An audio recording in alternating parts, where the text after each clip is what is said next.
वरळीत hit and रनची घटना। मच्छी आणायला गेलेल्या कोळी दाम्पत्याला कारनं फरफटत नेलं।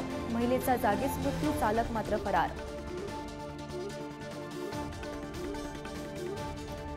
उद्धव ठाकरेंच्या उपस्थितीत संभाजीनगरमध्ये मेळावा। विधानसभेसाठी ठाकरेंच्या सेनेनं कंबर कसली।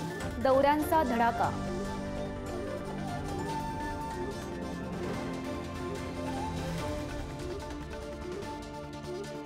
राष्ट्रवादीकडून विधानसभेसाठी जिल्हानिहाय आढावा बैठका सुरू। जळगावमध्ये निरीक्षक अनिल देशमुख इच्छुकांच्या मुलाखती घेणार।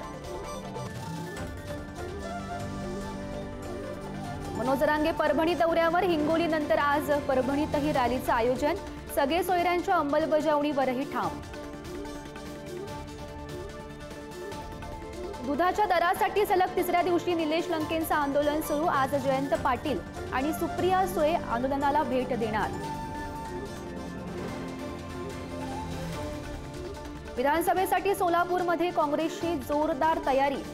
प्रणिती शिंदेंच्या उपस्थितीमध्ये मेळावा। कार्यकर्त्यांना करणार मार्गदर्शन। उपमुख्यमंत्री अजित पवार यांचा वारीत सहभाग। बारामतीत संत तुकोबांच्या वारीत अजित पवार सहभागी। शरद पवारही आज बारामतीच्या दौऱ्यावर। पिंपळीत पवारही पालख्यांचं दर्शन घेणार। गोविंद बागेत कार्यकर्त्यांशी संवादही साधणार। अमरावती जेल परिसरात फटाका सदृश्य वस्तू, बॉलमध्ये बारूद भरलेला फटाका आढळल्यानं खळबळ।